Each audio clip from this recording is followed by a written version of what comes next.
High, আজ তোমাদের সাথে শেয়ার করছি ডিম ভাপার রেসিপি। প্রথমেই মিক্সচার গ্রাইন্ডারে অ্যাড করে নিলাম সাদা সর্ষে, কালো সর্ষে ও পোস্ত।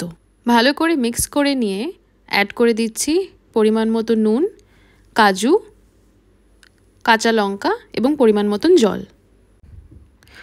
আরও একবার মিক্স করে নিলাম। ডিম সেদ্ধ করে টুকরো করে কেটে নিয়েছি।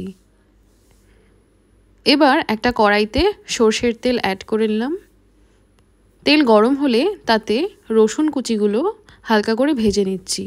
রসুনটা হালকা ভাজা হয়ে গেলে তাতে অ্যাড করে দিচ্ছি কুচি করা পেঁয়াজ আর অ্যাড করছি টমেটো। সবগুলো একবারে ভাজা হয়ে গেলে একটি পাত্রে তুলে রাখছি। এবার এতে অ্যাড করে দিচ্ছি আগে থেকে বানিয়ে রাখা মিক্সচার, অ্যাড করছি জল, ফেটিয়ে রাখা টক দই,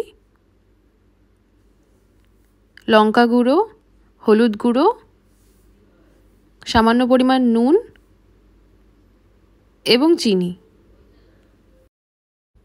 এবারে সব উপকরণ ভালো করে মিশিয়ে নিচ্ছি।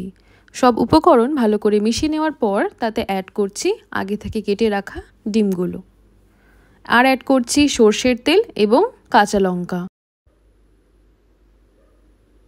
এবারে একটি ঢাকনা দিয়ে পাত্রটি ঢেকে দিলাম।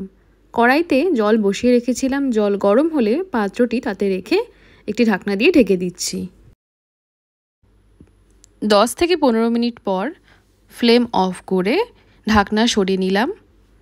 তৈরি হয়ে গেল আজকের রেসিপি ডিম ভাপা।